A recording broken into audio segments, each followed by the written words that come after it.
E aí, tudo bem? Hoje nós vamos direto ao ponto para destrinchar um material bem fascinante sobre como o setor de saúde está repensando os próprios modelos de negócios. O foco dessa nossa análise é entender de verdade essa transição que tantos profissionais estão fazendo, saindo daquele sistema tradicional hiperengessado para um modelo novo, um formato que foi pensado literalmente para entregar margens financeiras maiores, ter uma previsibilidade decente e, acho que o maior alívio de todos, zero burocracia. Imagina só aquele profissional que vive exausto, com a sala de espera lotada, mas o caixa vazio e a mesa cheia de papelada. Pois é exatamente esse o cenário que a gente vai investigar hoje. Bom, o nosso roteiro aqui está dividido em 5 passos bem claros. Primeiro, a gente vai ver o custo do modelo atual. 2, a ilusão das alternativas. 3, a proposta convenial. 4, a tecnologia na jornada. E, para fechar, o ponto 5, o modelo de exclusividade. Então, começando com a parte 1, o custo do modelo atual. Basicamente, muito volume, mas muito pouco retorno. Olha só que paradoxo interessante a gente vive na saúde suplementar. Tradicionalmente, se você visse uma clínica com a recepção abarrotada e agenda fechada por 2 meses, seria o sinal máximo de sucesso, certo? Só que, nas regras do jogo atual, isso muitas vezes esconde uma baita exaustão. O material que estamos analisando crava que o problema central não é nem de longe a falta de pacientes. O buraco é mais embaixo. O gargalo é um sistema que atrai um volume absurdo de gente, mas tem regras que simplesmente penalizam o profissional. Isso cria aquele ambiente super desgastante, onde o prestador de serviço não para de trabalhar um segundo, mas a margem de lucro real que sobra no fim do mês acaba sendo devorada por toda a estrutura dos convênios. E as causas dessa punição toda acabam virando um verdadeiro ciclo vicioso. Os dados mostram que o repasse financeiro por atendimento é baixíssimo. E para piorar a situação, os prazos para receber esse dinheiro são quase intermináveis. No meio de toda essa espera, ainda tem aquele risco constante e super temido das glosas, né?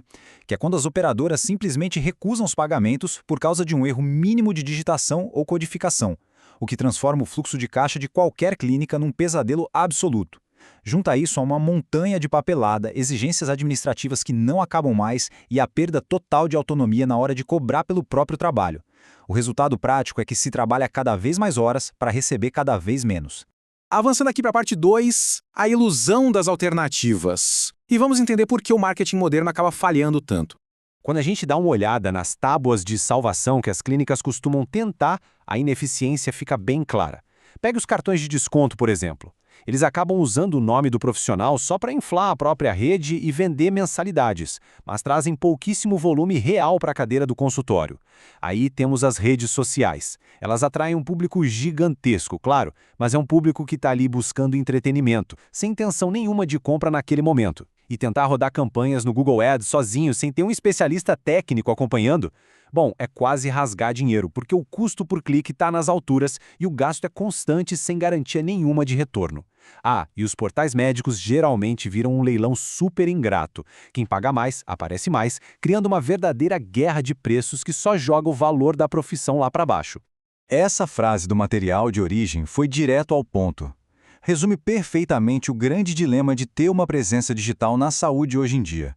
Veja bem, ter milhares de curtidas, fazer aquelas dancinhas virais ou acumular seguidores pode ser excelente para o ego e quem sabe até ajude a fortalecer a marca num prazo de 5 ou 10 anos. Mas a verdade nua e crua é que visualizações não pagam o aluguel do consultório e nem o salário da equipe. Aquele engajamento online quase nunca se traduz no paciente real. Sabe, aquela pessoa que está com uma dor terrível agora e precisa agendar uma cirurgia ou uma consulta hoje mesmo? Infelizmente, métrica de vaidade não enche caixa. O que naturalmente nos leva àquela pergunta de $1 milhão. Se as rotas tradicionais estão presas em convênios inflexíveis e descontos insustentáveis, e o marketing digital padrão gera mais distração do que conversão, então como é que o setor pode criar um motor de atração que seja não só eficaz, mas que pague a conta no fim do dia? Como a gente vira esse jogo de verdade? E é aqui que chegamos na parte 3, a proposta convencial, que é, no fundo, uma grande mudança de paradigma de como captar pacientes. Tem um contraste psicológico aqui que é a chave de tudo. De um lado, a gente tem o comportamento nas redes sociais. O usuário está lá, jogado no sofá, rolando o feed para se distrair. Ele acaba vendo um post médico no meio de um vídeo de gato e de uma receita de bolo. O engajamento dele ali é só isso, distração. Mas do outro lado, quando o modelo se foca em motores de busca como o Google, aliados à inteligência artificial, o cenário muda completamente. O comportamento é outro. Ali, a intenção é clara. A pessoa é ativa e tem urgência. Ela está sentindo uma dor aguda ou descobriu um problema de saúde, pega o celular e digita exatamente a solução que ela quer. E a proposta é justamente essa: interceptar a pessoa nesse exato momento de dor e não na hora do lazer. E quando você foca totalmente nessa demanda de alta intenção, a saúde financeira do consultório se transforma. Primeiro, porque o pagamento acontece na hora, no ato do atendimento. E isso, convenhamos, injeta oxigênio puro no fluxo de caixa. Aquele fantasma das glosas simplesmente desaparece, tirando uma carga de estresse absurda dos ombros de quem administra a clínica. Outro ponto legal é que não há mensalidades fixas só para fazer parte, o que derruba aquele risco inicial. Além disso tudo, existe uma estratégia inteligente de cobrir as tabelas de reembolso. O que isso significa na prática? Que o paciente com um plano de saúde de alto reembolso é atendido, mas a clínica mantém total autonomia, recebendo dinheiro de um jeito muito mais direto e previsível. Essa mudança de dinâmica trazida no texto é muito poderosa, principalmente para quem veste o jaleco todo dia. O objetivo dessa infraestrutura é resgatar o verdadeiro valor do trabalho médico e odontológico. Em vez de você ser só uma letrinha minúscula num livro gigantesco de convênio, disputando centavos, você passa a atuar num ambiente onde o paciente te escolhe. E ele escolhe e valoriza pelo motivo certo, porque o agendamento foi rápido, a localização é conveniente e o acesso é impecável. É sair de vez dessa guerra de preços e ser valorizado pelo acolhimento e por resolver o problema rápido.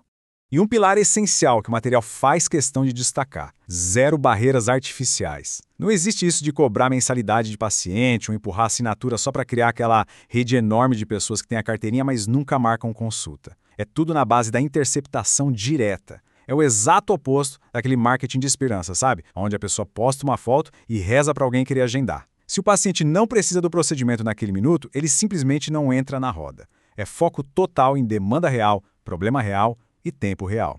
E aí entramos na parte 4, a tecnologia na jornada, mostrando que a coisa vai muito, mas muito além de só ter um agendamento básico online. O argumento aqui é muito simples. Só gerar uma mensagem perdida no WhatsApp da clínica não resolve a vida de ninguém. O sistema precisa abraçar a jornada de ponta a ponta. Pensa só, um paciente procura por um tratamento, digamos, 10 da noite de um domingo.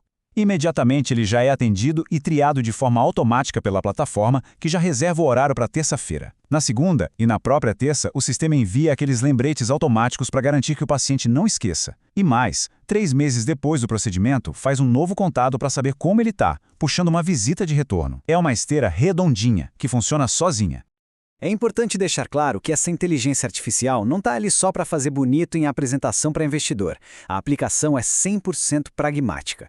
Afinal, a IA não dorme, não tira horário de almoço, não pega gripe, ela é esse motor que não para nunca, respondendo na hora aquele paciente aflito na madrugada, qualificando a urgência e, o mais importante, jogando o índice das temidas faltas quase a zero. É simplesmente eficiência pura, trabalhando nos bastidores 24 horas por dia, 7 dias por semana. E ter essa divisão de tarefas tão clara é, com certeza, um alívio imenso. Médicos, dentistas e todos os especialistas passaram anos da vida ralando em faculdade e residência para curar pacientes. Eles não estudaram para virar gerente de call center ou gestor de tráfego na internet. Esse modelo arruma a casa. O papel do profissional de saúde volta a ser focar totalmente naquele atendimento impecável e humano no consultório. Enquanto isso, aquele trabalho pesado, burocrático e exaustivo de atrair a pessoa, triar, confirmar, reagendar e reativar contatos fica nas mãos da infraestrutura tecnológica. Chegamos então à quinta e última parte, o modelo de exclusividade. A ideia aqui é bastante agressiva, muito, mas para poucos. A grande sacada logística desse novo modelo é brutal. O mercado tradicional costuma trabalhar pulverizando tudo. Imagina tentar regar um campo de futebol inteiro com aquele irrigador fraquinho de jardim. A demanda acaba dividida entre 100 clínicas do mesmo bairro e aí ninguém recebe volume suficiente para crescer de verdade. O modelo de exclusividade pega essa lógica e inverte completamente. Seria como pegar uma mangueira de altíssima pressão e focar num único ponto. A ideia é capturar um volume enorme de pacientes e canalizar quase tudo isso para um grupo seleto e super reduzido de parceiros escolhidos a dedo. Olhando pelos números, faz todo sentido. Quando você corta drasticamente a quantidade de parceiros numa mesma região, você mata logo de cara aquela concorrência interna predatória. A oferta de profissionais na plataforma diminui, sim, mas a demanda de pessoas querendo consulta continua altíssima. Isso faz com que essas poucas clínicas parceiras tenham não só previsibilidade de caixa, mas taxas de conversão invejáveis. Cria-se um ecossistema fechado, de extrema confiança que forma alianças comerciais muito duradouras e, claro, altamente lucrativas para quem teve a chance de entrar. E a gente encerra a análise de hoje com essa reflexão super provocativa que o material nos deixa. Se os modelos antigos estão aí, reduzindo especialistas de ponta a meras linhas numa planilha de custos, e se as soluções digitais tradicionais se revelaram verdadeiros buracos negros de dinheiro e tempo, será que não chegou mesmo a hora de virar a chave? Deixar um pouco a vaidade das redes sociais de lado, parar de brigar por curtida e começar a investir o esforço em eficiência operacional, conversão certeira e margem de lucro real? Fica aí essa excelente provocação para a gente pensar sobre o futuro do nosso setor. Valeu demais por acompanhar mais esta explicação com a gente. Eu espero que ela tenha aberto algumas portas por aí. Até a próxima!